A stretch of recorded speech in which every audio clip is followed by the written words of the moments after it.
Broadcasting from the Hip Hop Weekly studios, you are now tuned into another episode of Civic Cypher. I am your host, Ramses Ja. He is Ramses Ja. I am Q Ward, and you are absolutely tuned in for another segment of Civic Cypher. Indeed, you are. So stick around. We got a lot in store for you today. We got a special guest who's going to be having a couple of interesting conversations with us. He goes by the name of Ami Horowitz, who is an American conservative documentary filmmaker and activist. He is the writer, producer, and director of Ami on the Loose, a satirical short film series made for Fox News. And I know what you're thinking.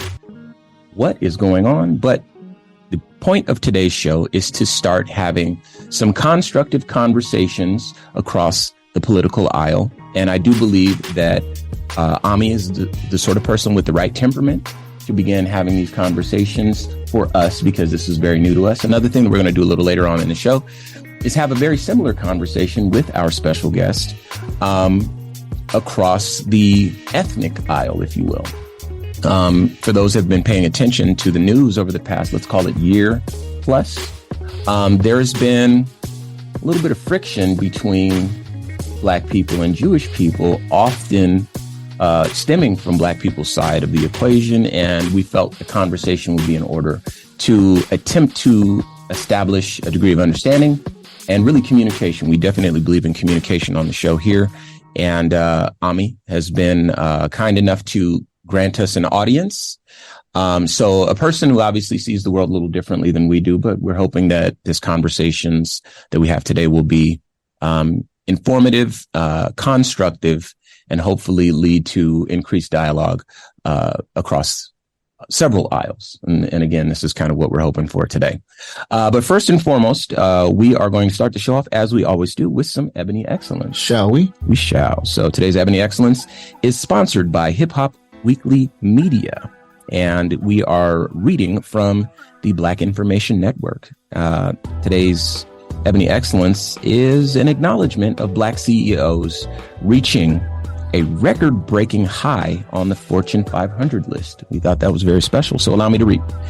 8 Black CEOs lead companies that have landed on the 2023 Fortune 500 list, the most since the rankings debuted in 1955, per the company's website. 2 of the 8 Black executives joined the Fortune 500 list for the first time ever. Calvin Butler Jr. jumped up the ranks in December 2022 as the CEO of energy provider Exelon, which landed at number 218 on the list. Christopher Womack, the CEO of Southern Company, an Atlanta-based gas and utility company, was also a new entrant to the group of Black CEOs after earning the top position in May. A third Black executive, Renee Jones of New York's M&T Bank, returned to the ranking after the bank was dropped off from last year's list due to a decrease in revenue. Though the ranking holds a record number of Black executives, they still only make up less than 2% of all Fortune 500 CEOs. Black CEOs face higher expectations to prove their qualifications, despite being more educated than their white counterparts, according to a 2022 study published in the Strategic Management Journal. Quote, there are a plethora of talented, qualified, extraordinary leaders who happen to be Black. It's never a surprise when they advance to the C-suite or even to the CEO position, quote, said Laura Morgan Roberts, an associate professor of business administration at the University of Virginia's Darden School of Business. She goes on to say, it says more about the company's and the board of directors' ability to develop and advance talent from all backgrounds than it says about the representation of the leaders themselves. So we want to shout out any advancement, certainly in the corporate world, that we feel is a step in the right direction. And so shout out to the CEOs who landed on the Fortune 500 list that are Black. Moving on, it is time to talk to our special guest. So Ami, welcome to the show, of course. And for our listeners' benefit, we gave you a brief introduction, but talk a little bit about yourself and what it is that you do and how people might be familiar with your work. Yeah, it's funny. I think you wrote off my my Wikipedia page, which is not entirely accurate. Okay, well, educate us. So look, people call me conservative filmmaker. I'm not sure I would qualify myself as that. Certainly, I'm right of center on most things, but certainly go center or left of center on a bunch of things as well. Okay. And don't produce my work for Fox News. I've been on Fox News, but some reason that's on my Wikipedia page. My background actually was as an investment banker. Okay. I did that for about my career has kind of been doing things I had no business doing. Okay. So my first job was I actually ran at a college. I ran a campaign for state controller of Maryland. I had zero experience in running a campaign, but for some reason I kind of fell into the job. This was a Democratic candidate, right? This was a Democratic candidate. Okay. All right. Go ahead. Look, again, it's not about the letter. It's more about what people think for me and kind of what their perspective is. And do I align myself with that? This guy was kind of right up my alley on 98% of all the issues. And I thought, this is a guy who I think should be elected to this position. Mm-hmm. And afterwards, I was trying to figure out what I wanted to do next. He said, well, why don't you go make some money first and then come back into politics? And I go, great. How do you make money? And he goes, be an investment banker like me. And I was like, I don't even know what that is. Never took a business course in my life. And I basically moved to New York without knowing anybody. And this is back when payphones were around. You guys may not know what that is. Oh, no, but definitely. These things out there that you plugged in quarters and you could make phone calls. And got the Wall Street Journal and got a list of the investment banks and cold called investment banks until if I'm going on too long, stop me, please. No, please continue. Please go ahead. And somehow got interviews and just kind of my way into my first entry level job and did that for about 10 years. Was never particularly good at it, but just was able to kind of get along and just move on. And then finally I decided out of nowhere to make a movie. Again, zero film experience, no idea what I was doing, but kind of had a knack for it. Made my first feature film, or my only feature film, about the United Nations. Kind of like a black satirical Michael Moore style documentary about the dangers and the failures of the UN. And then never looked back. This has kind of been my career since then. Sure. Now, one of the things that I think that some people might know you for is kind of that sort of satirical, sort of like man on the street, just kind of getting interviews from people that is in the same vein of what our listeners might be familiar with from the likes of like The Daily Show with people like Jordan Klepper or Roy Wood Jr., just people just kind of getting out there. But, my understanding is that you've done these about topics that are, well, you know what? Why don't I let you describe it a little bit more? So talk to us about that facet of your career. Yeah. So I kind of do several types of videos. Okay. Some are short documentaries where I'll go to Venezuela or I'll go to the Jenin and I will, uncover or kind of dig into a particular issue which I find interesting or I think that needs to be explained or exposed. And then another set of videos I do are kind of like stunt type videos where I'll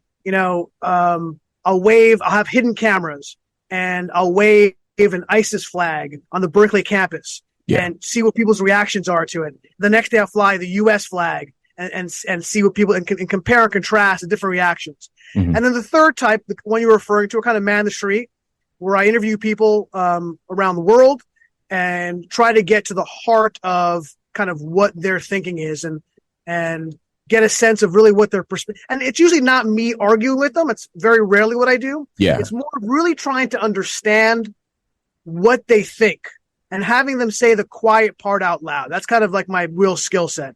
Oftentimes I will pretend to be a person that thinks similar to them, which makes them feel a little more comfortable. Yeah. That's kind of where there might be some controversy. I don't really understand the controversy. People will say, well, you're leading the horse to water. I go, well, that may be true, but you can never force the horse to drink the water. Either they drink it or they don't drink it. You could lead me down any path you want, but I'm not going to say something I don't believe. Sure. So that's kind of been my style, kind of having them feel comfortable by me pretending to kind of think like they do. Sure. So go ahead. So for our listeners who might not be familiar, running a campaign for state controller into investment banking, for people who are not familiar with the role of a controller, I'm thinking that's fiscal or in some way a financial role for the state. Could you tell people a little bit more about what a state controller does? Like a treasurer. I think they call that, in some states they call it a controller, some they call it a treasurer. Mm-hmm. Yeah.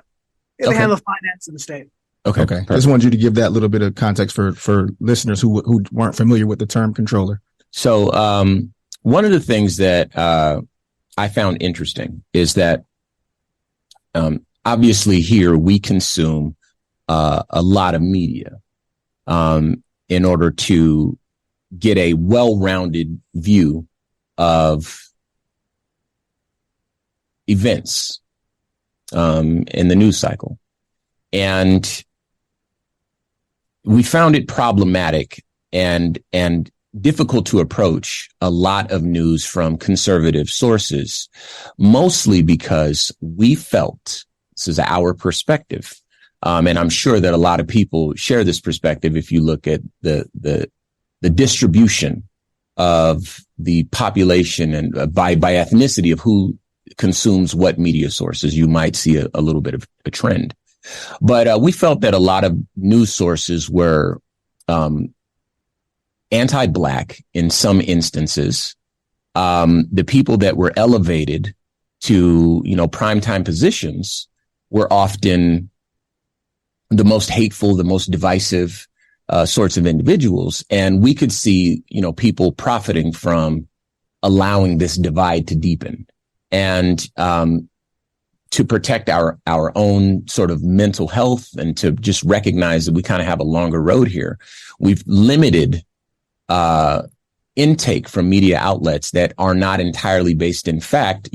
Fox News famously had to pay Dominion voting systems almost $1 billion. Yeah, it was like $700+ million for basically elevating what ultimately was an unfounded and utter lie about the previous administration. And that is not their only sin. We have, even objectively, they are very, very biased in one direction. That's not to say that the true is not, or the same is not true of other media outlets. But other media outlets, we don't feel their bias has as profound or as direct of an implication on the day-to-day lives of the most vulnerable people, at least by race. And so the reason I wanted to explain that is because where I'm going next is I've always felt by watching programs like The Daily Show, where they're kind of based in humor, they're a little bit more approachable for most of the population. We want to have a laugh, but we want to be informed as well. That they do have people like that, the sort of man on the street sort of people that go out and they like they pretend to be aligned politically with the people they're interviewing, right? And they will ask questions to really see why people believe what it is that they believe, right? And obviously these people are seldom prepared to have these conversations because they were either taught or, that's just a reflection of their viewpoint. You know what I mean? And I think what we end up seeing and what we end up laughing at is that often enough, these people are politically aligned with what they themselves will identify as being against their own interests in the moment in that interview, right? And so this is why we can all sit around and have a laugh. And so when I looked at some of your earlier work and saw something similar, but from the opposite vantage point, I realized, you know what? Not only is that fair, but that might be something that's missing because pure gold fears no fire, right?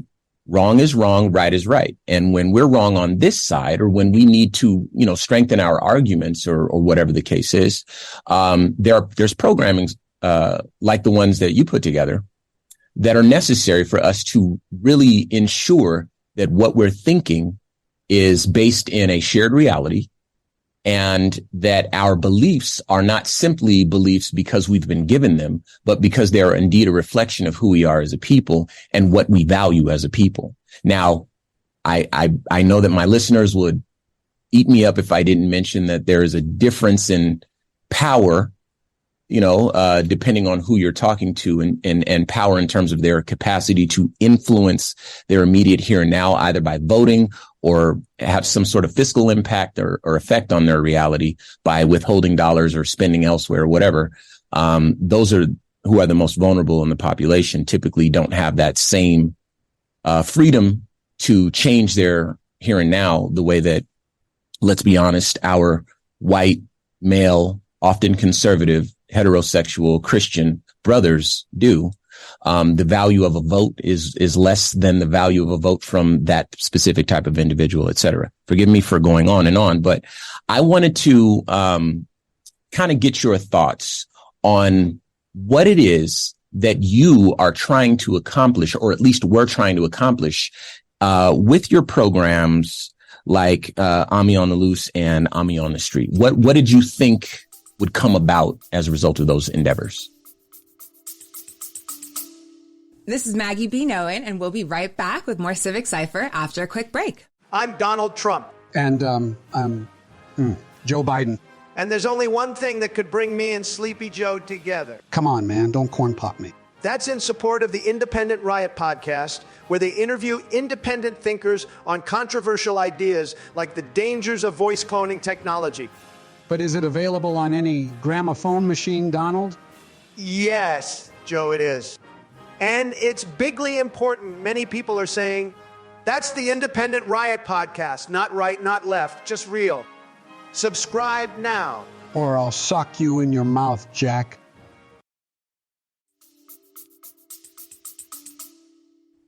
Yeah, so people often ask me, so why do I do what I do, right? Who am I trying to speak to? Who am I speaking to? Who am I trying to speak to? Sure. If one of the things I'm very proud of is I built a significant audience who are non-conservatives. I do polling every once in a while of my fan base, get a sense of where they are politically. Roughly around a third are non-conservatives. That means they're left of center or independent, some left wing, but a few of those. But obviously the majority are conservative. But why do I do what I do is because I feel that the center left and the center right have far more in common than the center right has with the far right and the center left has with the far left. And it's unfortunate that most people on both sides don't realize that. And so my goal personally is to try to separate the center left from the hard left. I don't think they have a lot in common. I think the center left doesn't fully understand that, as the center right doesn't fully understand that they have not that much in common with the hard right. And so I'm trying to speak to them. I'm trying to say, look, here is what the hard left believes. And I don't think this aligns with your worldview. And if you tell them, hey, the hard left believes in destruction of capitalism, open borders, transing 9-year-olds, the center left will say that's not true. That's right-wing talking points. No one believes that. And my point is, no, there are people who believe that. Here are those people, and I don't think that aligns with your viewpoint. That's who I'm always trying to speak to, and that's why I love to go on shows that don't speak to the typical conservative audience, which is just, to me, is preaching the choir, which has value, sure, but it's not who I'm trying to engage with. It's why I do a lot of videos on race. I try to speak to the Black community whenever I can. I think Black people and the right of center have more in common than either side actually thinks or knows. So that's an important audience for me. So yeah, I'm always trying to speak to a different audience and trying very hard not to alienate that audience from my content. Okay. Yeah.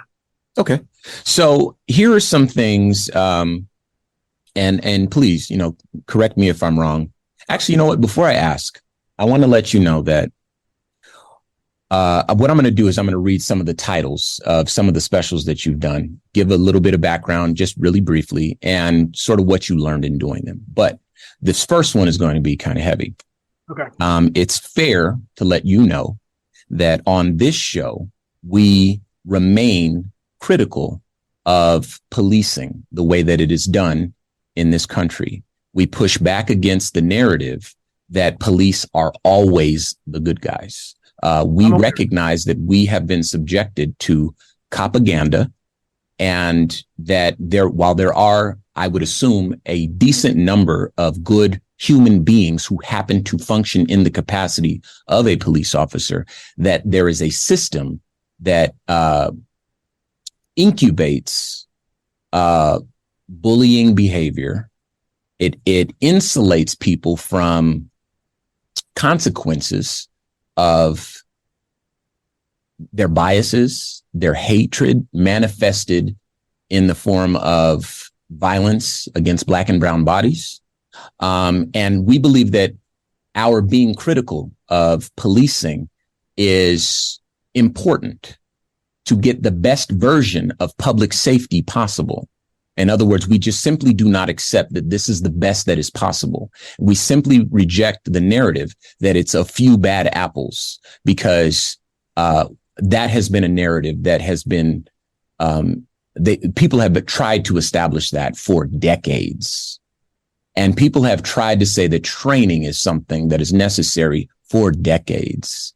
And I don't want to be born, live a whole life, and then die and still have that be a narrative that is popular. A few bad apples, better training, etc. Right?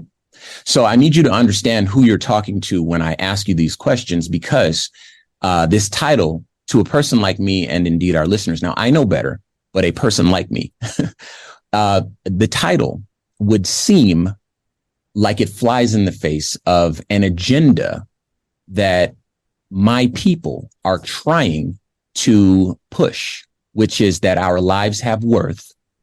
And that is really the beginning, middle, and end of the conversation. And when other people inject other elements into the conversation, we take it as noise or a subtle way of pushing back against our affirmation of our lives having value. And then obviously, you know the story about Q and I with the trademark White Lives Matter and that whole pushback as well. So with that in mind, I want to ask you the intentionality behind and the result, in other words, what you learned of the Do Cops Lives Matter initiative.